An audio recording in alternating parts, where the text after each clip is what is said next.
Será que tem como piorar mais do que já está?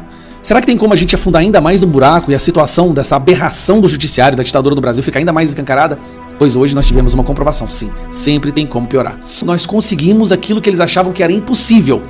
O que o STF decide fazer? Essa notícia aqui, cara, não falta mais provas de que a gente vive um estado de exceção para ameaçar deputados para que eles retirem as assinaturas. Gente, vocês têm noção do que é isso? Isso é um crime. Um crime passível de impeachment. Se você não fizer exatamente o que o STF manda, você está criando uma crise institucional. A crise no Brasil é o quê? É não dobrar os joelhos, não se curvar diante do único poder que não recebeu nenhum voto. Mais um vídeo bombástico envolvendo as maiores figuras da política nacional brasileira. Pois grande tem sido o confronto entre os deputados e senadores da direita contra esse sistema corrupto instalado há anos na nação. Sistema esse que envolve a velha mídia, o poder executivo, o poder legislativo e o judiciário. E com isso, a política do país vive uma crise sem precedentes, gerando revolta e tristeza na população. Pois como as sagradas escrituras diz, quando o justo governa, o povo se alegra, mas quando o ímpio governa, o povo geme. Porém, nós sabemos que esta guerra não é só física, mas também espiritual. Como sempre, está um vídeo muito sério, muito relevante. Portanto, já entre aqui, deixando o seu like, se inscreva no canal e ative o sininho das notificações, para quando postarmos mais vídeos como este, você seja o primeiro a receber.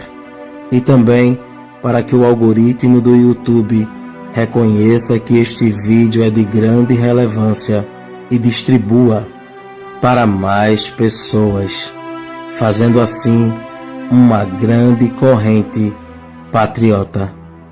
Fique agora com mais um vídeo importantíssimo envolvendo a política do território nacional brasileiro. Confira. Será que tem como piorar mais do que já está? Será que tem como a gente afundar ainda mais no buraco e a situação dessa aberração do judiciário, da ditadura do Brasil, ficar ainda mais escancarada?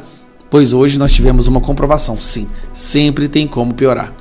Ao longo das últimas semanas, milhões de pessoas se mobilizaram nas redes sociais para conseguirmos as 257 assinaturas da anistia, do requerimento de urgência. Milhões de pessoas foram para as ruas, celebridades entraram no jogo, Augusto Cury gravou vídeo. E depois de um esforço que eu acho que nunca foi feito antes, de uma forma tão coesa, numa sintonia nos 4 cantos do Brasil, nós conseguimos aquilo que eles achavam que era impossível. Conseguimos as 257 assinaturas. Na verdade, nós já temos 267 assinaturas para o requerimento de urgência da anistia. Ou seja, já não tem como eles pararem o que já está em andamento. Hugo Mota pode até tentar atrasar, mas isso é algo que não tem como ser parado. São 267 assinaturas individuais, eu disse em outros vídeos. Não são assinaturas de líderes, mas são assinaturas individuais.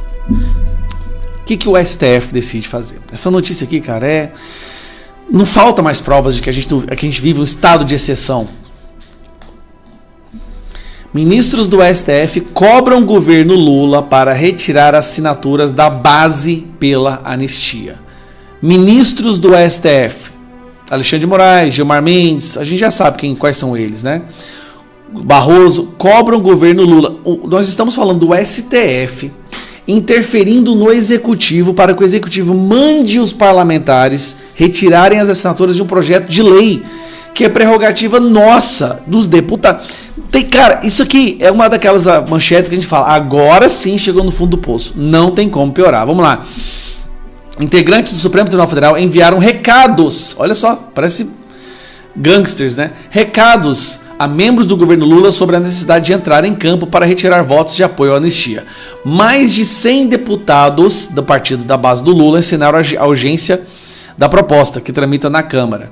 Como informou a coluna, a alta adesão de parlamentares da base ao projeto causou grande irritação ao Palácio do Planalto. Deputados de partidos com cargos no governo federal assinaram a proposta para que a anistia tramite em regime de urgência, ou seja, sem passar pelo rito de comissões da Câmara. A ministra de Relações Institucionais, Gleisi Hoffmann, chegou a dizer que acredita que... Aqui foi aquela frase da Gleisi Hoffmann, onde ela começa a admitir, até aumentar aqui um pouquinho, que como não tem como mais barrar a anistia, talvez está na hora de começar a pensar... Aqui, aumentar. Talvez está na hora de começar a pensar a liberar. Ela foi esperta. A Gleisi Hoffmann aqui foi a única pessoa que foi esperta. Na avaliação dos membros da corte, o presidente da Câmara, Hugo Mota, não vai segurar a pressão de pautar a anistia por algum tempo, apesar da urgência da proposta já ter chegado... vai segurar, né, por algum tempo, já ter chegado a 257 assinaturas. O entendimento dos magistrados é que a equipe de Lula e o próprio presidente, se for necessário, devem fazer um corpo a corpo junto a partidos.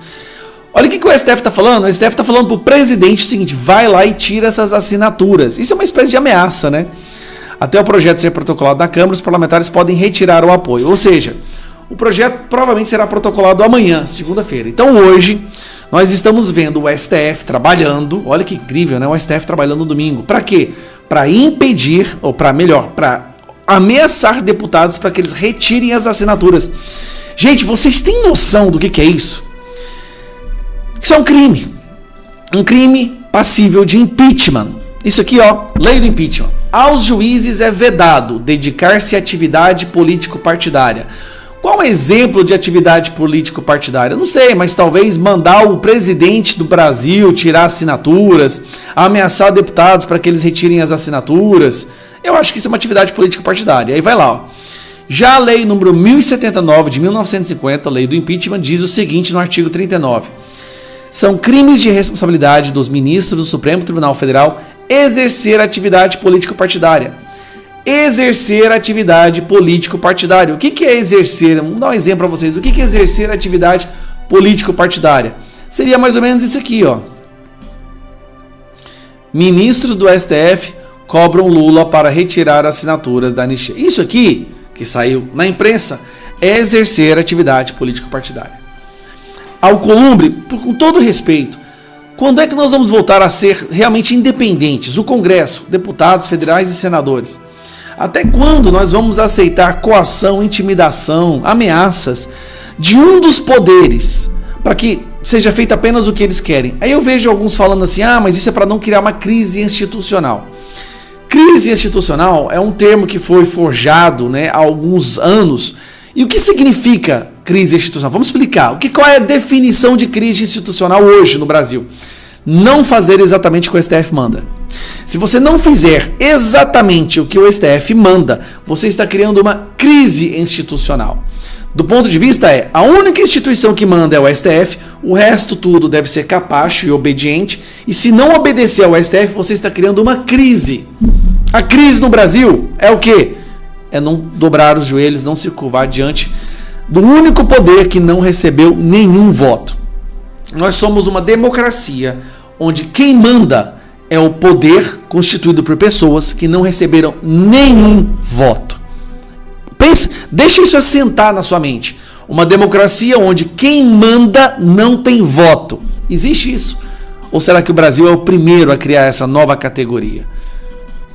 Se você já passou da sua cota de tolerância à indignação, se essa indignação em ver o que está acontecendo no Brasil te causa ânsia de vômito, então não assista esse vídeo, porque esse aqui vai ser um murro na boca do estômago. Há não muito tempo atrás, o Brasil ficou muito famoso internacionalmente. E não foi por causa do futebol, nem por causa do carnaval, nem Ayrton Senna. Foi por causa da maior e mais eficiente força-tarefa contra a corrupção que o mundo já viu. O Brasil ficou famoso com a Lava Jato. A Lava Jato foi reconhecida no mundo inteiro como uma das mais eficientes forças-tarefas para se combater a corrupção em um país. Bom, talvez não no mundo inteiro, com exceção do Brasil. Aqui no Brasil, a nossa Suprema Corte odiava a Lava Jato, e principalmente quando a Lava Jato alcançou nomes dentro da Suprema Corte, como é o caso do amigo do meu pai. Foi nesse momento que eles tiraram toda a sua artilharia e começaram a atacar aqueles que estavam combatendo a corrupção no Brasil. Foi um momento de esperança que a gente teve quando, pela primeira vez, a gente viu grandes figuras da corrupção do nosso país sendo presas. Mas quando essas investigações alcançaram o tal amigo do meu pai, aí, meu irmão, tudo mudou e eles foram para cima. Daí nós temos que assistir, mais uma vez, um ministro da nossa Suprema Corte dando entrevistas. Gilmar Mendes, o mesmo que deu entrevista em Portugal poucos dias após o 8 de janeiro, dizendo que não houve tentativa de golpe no Brasil e agora está condenando a 17 anos pessoas inocentes por uma suposta tentativa de golpe, foi dar uma entrevista onde ele fala um pouco sobre a Lava Jato. Então, como eu digo, se você já não aguenta mais indignação, não assista esse vídeo. Toda a impressão, tudo aquilo que depois se revelou na chamada Vaza Jato e depois Operação Spoofing, parece que eu já sabia. Que o juiz combinava com os procuradores, as ações, e depois isso tudo ficou provado. Uma pausa rapidamente aqui. Então esse é um dos argumentos que eles usam, né? Que havia uma espécie de articulação, combinação entre juiz, promotor e outras áreas da investigação, polícia. Muito parecida talvez com essa aqui, ó. Diálogos apontam que Moraes escolhia alvos de investigação e pedia ajustes em relatório, diz jornal. Não diz o jornal. As mensagens dos juízes auxiliares substitutos, que agora inclusive foram todos retirados do gabinete do Moraes, inclusive aquele Ayrton Ribeiro, as mensagens mostram que eles pediam para se usar a criatividade, as mensagens mostram que eles escolhiam um alvo e depois tentavam criar algo que pudesse incriminar esse alvo. Foram as conversas que foram expostas. Então, assim como teve a Vaza Jato, teve também a Vaza Moraes, ou a Vaza Perseguição, que mostrou exatamente como funcionava esse esquema. Pior do que na Lava Jato. Eu te digo por quê. Na Lava Jato tinha a quem recorrer. Com eles, não tem a quem recorrer. Alguém disse, mas o senhor tinha inside information lá? Nada disso. Uma vantagem da gente envelhecer lendo é que a gente acaba ganhando essa capacidade de adivinhar, não é? Então, eu acho que adivinhei. E fico muito orgulhoso de ter participado desse processo que você chamou de desmanche da Lava Jato, porque era uma organização criminosa. Se, de acordo com o seu argumento, um juiz que articula com outras partes da investigação para punir alvos previamente estabelecidos, isso se é uma organização criminosa, seria também a mesma forma de categorizar o que vocês estão fazendo como organização criminosa? O senhor Gilmar Mendes disse em diversos momentos que era um absurdo o fato da polícia prender pessoas para depois conseguir a delação. É exatamente isso que a Suprema Corte Brasileira está fazendo. Vide o caso Mauro Cid, que ficou preso, teve a família ameaçada, teve 9 ou 11 delações até que ele falasse exatamente o que a polícia ou que o Alexandre de Moraes queria ouvir. Eu não consigo entender como que funciona a lógica do nosso ministro Gilmar Mendes quando ele ataca, né, ele critica as ações da Lava Jato, mas defende ações muito piores praticadas por hoje por parte de alguns ministros da nossa Suprema Corte. O que eles organizaram em Curitiba, lamentavelmente, era uma organização criminosa. E o que está sendo organizado por parte da nossa Suprema Corte poderia também, pelos mesmos parâmetros estabelecidos por Alexandre de Moraes, ser também considerado uma organização criminosa? Use a criatividade, o alvo é Eduardo Bolsonaro, ache alguma coisa sobre essas pessoas, mande calar, censurar essas pessoas, prender outras pessoas até que elas fizessem uma delação que fosse exatamente o que eles estavam querendo ouvir. Felipe Martins, 10 dias numa solitário, que por si só é um absurdo, isso não se pode fazer. Mauro Cid, 11 delações para conseguir que ele falasse exatamente o que vocês queriam ouvir, para fabricar uma denúncia na qual o Gonê foi lá e aceitou, na verdade acrescentou novas coisas. Reportagens que saem na matéria de toda a imprensa brasileira dizendo que os juízes têm medo de contradizer o Alexandre de Moraes como se ele fosse o dono do STF, porque tem que manter o corporativismo e todos têm que se blindar, porque se cair um, começa uma reação em cadeia e outros podem cair também. Então eu fico assim, pasmo de como que funciona a lógica dessas pessoas que se dizem defensores da democracia. guardiões da Constituição, e que há pouco tempo atrás faziam discursos lindos em relação à defesa dos acusados, de que você não pode prender e depois pedir delação, de que você não pode ter articulação entre partes separadas da acusação, e agora nós temos isso aqui como se fosse a coisa mais normal do mundo. E o Gilmar Mendes defende isso. Isso pode. Mas eu vou te dizer por que o que está acontecendo na Suprema Corte é muito pior com a Lava Jato. As decisões da Lava Jato vinham na primeira instância. Aquela pessoa poderia recorrer na segunda e depois na terceira. E no caso da Lava Jato, as 3 instâncias concordaram com as acusações. O que o STF está fazendo hoje, o que parte do STF está fazendo hoje, é a mesma coisa do que eles dizem que a Lava Jato fazia, só que tem uma agravante. Com a Suprema Corte não tem a quem recorrer. Talvez o Lula não está preso hoje porque o Lula tinha a quem recorrer, e ele recorreu aos amigos que ele indicou para a Suprema Corte. Mas quando as decisões vêm diretamente da Suprema Corte, a quem nós poderemos recorrer? Não há. Não há a quem recorrer. Essa é a situação. Essa é um dos fatos jurídicos do Brasil que mais tiram a esperança do povo brasileiro em relação a uma justiça séria, imparcial. Agora nós temos aí uma denúncia absurda contra Bolsonaro por falas. Nenhuma coisa que está ali naquela denúncia é fatos. São todas falas. Suas falas inflamadas incentivaram as pessoas a agir de determinada forma. As falas inflamadas, pelo amor de Deus, o que aconteceu na Lava Jato tinha milhões de evidências. Pedalinho com nome, fotos aéreas, conversas, delações, centenas de delações. No Bolsonaro tem uma delação. Uma. Do Lula tem dezenas, não eram centenas, não, mas dezenas de delações. Várias evidências. Do Bolsonaro não tem nada. Absolutamente nada. Mas o que a Lava Jato fez é um crime e o que o STF está fazendo é um favor à nossa democracia.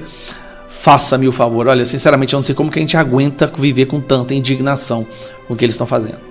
Deus irá mostrar para algumas autoridades da nação brasileira que Ele é o único dominador e controlador de todas as coisas e que tudo está na palma de suas mãos e Ele faz o que quer e com quem quer a qualquer momento, pois tudo se submete à sua ordem e à sua autoridade.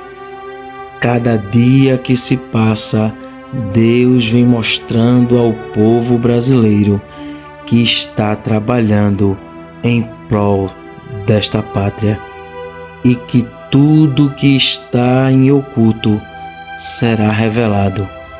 Tudo que está encoberto, o Senhor trará à tona. Porque Deus é a verdade e diante dela a mentira não prevalece. Que Deus abençoe este país. Este vídeo vai ficando por aqui. Não esqueça de deixar a sua opinião aqui nos comentários. Temos um encontro marcado para o próximo vídeo. E não se esqueça, o Verbo é de Deus. Até o próximo vídeo.